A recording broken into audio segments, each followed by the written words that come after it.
Staff നിയമനത്തിൽ party ഘടകങ്ങളിൽ നിന്ന് വിമർശനം ശക്തമാകുന്നതിനിടെ മുസ്ലിം ലീഗ് മന്ത്രിമാരുടെ യോഗം പാണക്കാട് ചേരുന്നു. യോഗത്തിൽ മന്ത്രിമാരുടെ പ്രവർത്തനം അവലോകനം ചെയ്യും.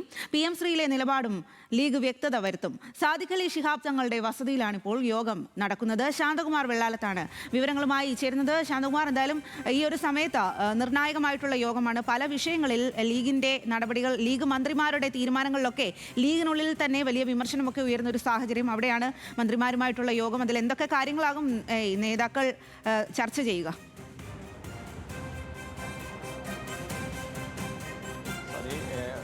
മുസ്ലിം ലീഗിൻ്റെ മന്ത്രിമാർ മാത്രം പങ്കെടുക്കുന്ന യോഗമാണ്. മുസ്ലിം ലീഗിൻ്റെ 5 മന്ത്രിമാരും ഈ യോഗത്തിൽ പങ്കെടുക്കുന്നുണ്ട്. ഒപ്പം തന്നെ സംസ്ഥാന ജനറൽ സെക്രട്ടറി PMA സലാം, സാദിഖ് അലി തങ്ങൾ, സംസ്ഥാന പ്രസിഡന്റ് സാദിഖ് അലി തങ്ങൾ, അതേപോലെ തന്നെ ബഷീർ അലി തങ്ങൾ, ഇത്തരം ഉൾപ്പെടെ 8 പേരാണ് യോഗത്തിൽ പങ്കെടുക്കുന്നത്. ഏറ്റവും പ്രധാനപ്പെട്ടത് കഴിഞ്ഞ ഈ മന്ത്രിസഭാ രൂപീകരണത്തിന് ശേഷം മുസ്ലിം ലീഗ് മന്ത്രിമാർക്കെതിരെ മുസ്ലിം ലീഗിൻ്റെ അകത്തുനിന്ന് തന്നെ അവരുടെ പോഷക സംഘടനകൾ തന്നെ വലിയ തോതിലുള്ള വിമർശനവും ഉയർന്നിരുന്നു. അത്തരം കാര്യങ്ങൾ ചർച്ച ചെയ്യാനും അത്തരം പ്രശ്നങ്ങൾ ഭാവിയിൽ ഉണ്ടാവാതിരിക്കുക എന്നുള്ള അവയ്ക്കൊരു പരിഹാരം കാണുക എന്നുള്ള ലക്ഷ്യത്തോടു കൂടി തന്നെയാണ് മുസ്ലിം ലീഗ് ഇത്തരത്തിലുള്ള ഒരു യോഗം ഇപ്പോൾ വിളിച്ചിരിക്കുന്നത്. അതിൽ ഏറ്റവും പ്രധാനപ്പെട്ടത് PM ശ്രീ വിഷയമുണ്ട്. ഒപ്പം തന്നെ മന്ത്രിമാരുടെ പേഴ്സണൽ സ്റ്റാഫ് നിയമനത്തിൽ വലിയ തോതിലുള്ള പ്രതിഷേധം യൂത്ത് ലീഗിന്റെ അകത്തുനിന്നും MSFന്റെ അകത്തുനിന്നും തന്നെ ഉയർന്നു വന്നിരുന്നു.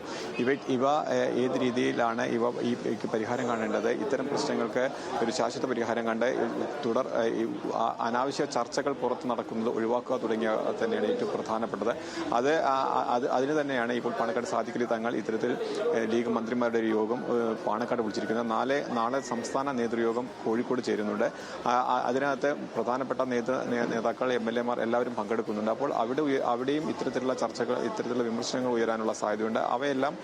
അവയ്ക്കെല്ലാം ഒരു പരിഹാരം കാണുക എന്നുള്ളത് തന്നെയാണ് ഇപ്പോൾ എന്തായാലും ഉദ്ദേശിക്കുന്നത്. ഒരു അരമണിക്കൂർ മുമ്പാണ് യോഗം ആരംഭിച്ചത്. മുസ്ലിമിന്റെ മുഴുവൻ മന്ത്രിമാരും സംസ്ഥാന നേതാക്കന്മാരും ഉൾപ്പെടെ ഇപ്പോൾ ഇവിടെയുണ്ട്. ഏകദേശം ഒരു അരമണിക്കൂറിനകം തന്നെ യോഗം അവസാനിക്കുമെന്നാണ് പറഞ്ഞിരിക്കുന്നത്.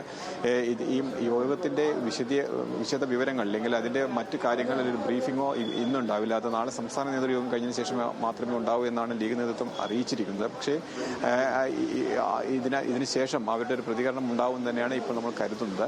എന്തായാലും ഒരു അടിയന്തര യോഗം വളരെ പ്രാധാന്യത്തോടു കൂടി ഒരു യോഗം ചേരുമ്പോൾ അതിന് വിവാദമാകേണ്ടതെന്ന പശ്ചാത്തലത്തിൽ തന്നെയാണ് അവർ അതിനൊരു ചായ സൽക്കാരം, പാണക്കാട് ഒരു ചായ സൽക്കാരം എന്ന പേര് ഇപ്പോൾ യോഗം ചേർന്നിരിക്കുന്നത്. ചായ സൽക്കാരം ഇതിന് ശേഷം ഇവിടെ ഉണ്ടെങ്കിൽ കൂടി ആ യോഗം, വളരെ ഗൗരവമായുള്ള യോഗം ഇപ്പോൾ തുടരുകയാണ്.